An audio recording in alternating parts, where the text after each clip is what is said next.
human beings are not just the squalid, competitive apes that we're made out to be. We have many, many interesting traits. We are social animals. We know how to sacrifice for another. And indeed, the history of evolution is as much a history of cooperation as it is of competition. Competition is very important, of course, but the cooperation has been neglected. And we do know how to cooperate. And when we're working well, both the hemispheres cooperate with one another and we cooperate with one another. So the history of the West is the one that I know best. I haven't attempted to write about the history of the East, though I suspect it will tell a different story until very recently, when it seems to have become occidentalized in the most lamentable way, taking all our worst sins upon it. But anyway, um, I think that is right. Wisdom is always going to be relatively rare and involves a lot of things. It involves the putting together of a life well lived and the experience that comes from that with an understanding of history, a sense of the spiritual, and an ability to aggregate information. But at the moment, I'd say that information is triumphing over a true understanding. And an understanding is what intelligence requires and means.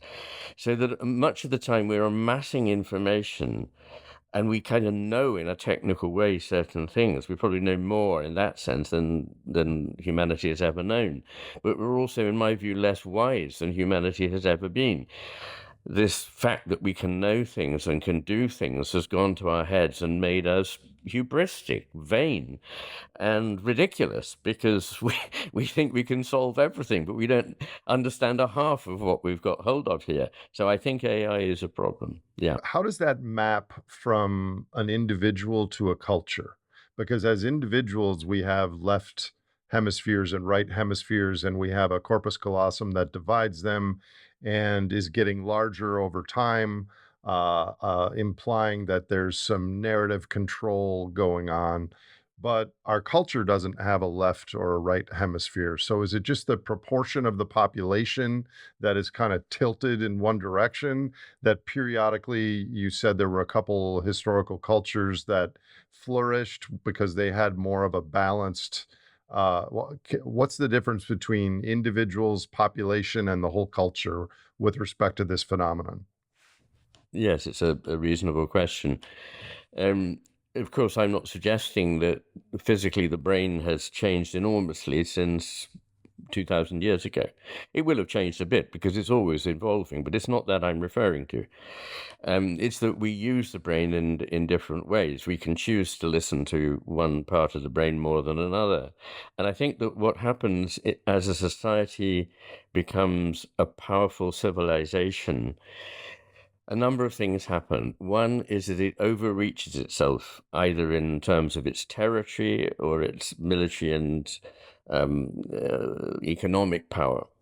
And in doing that, it needs to be able to control, or thinks it needs to be able to control, a vaster, ever vaster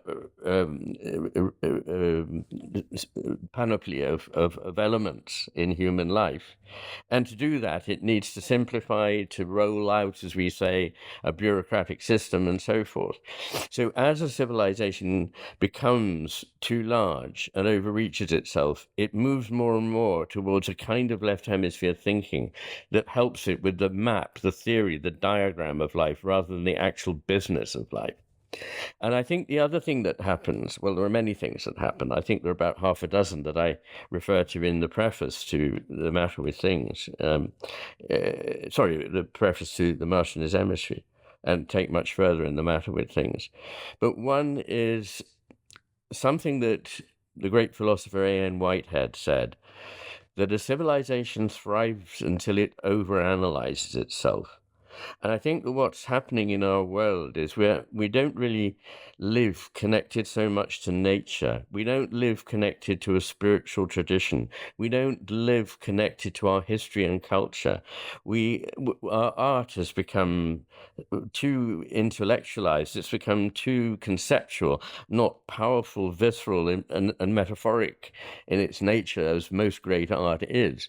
And so we've been cut loose, and we're all kind of at a loss. And when we try to talk to one another across these spaces, we tend to talk in very theoretical terms. So people talk about a theory of politics, a theory of economics, and a theory of how people behave, and so on. Usually this is inaccurate, oversimple.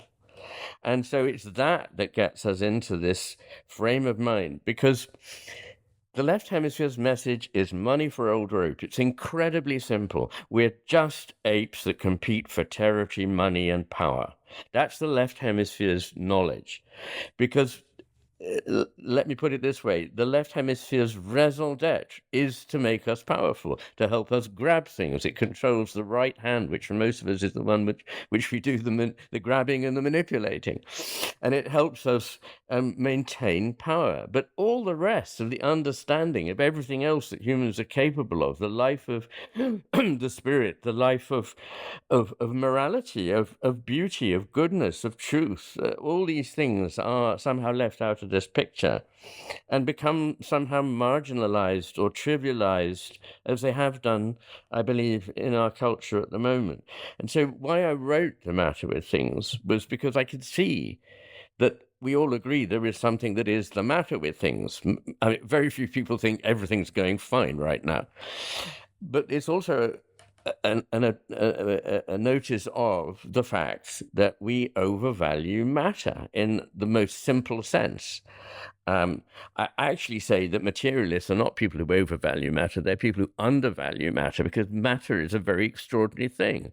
Matter is wonderful, but this kind of simple idea of matter is what we tend to overestimate the power of. The consciousness and the spirit, the mind is somehow a secondary secretion of matter, which it cannot be.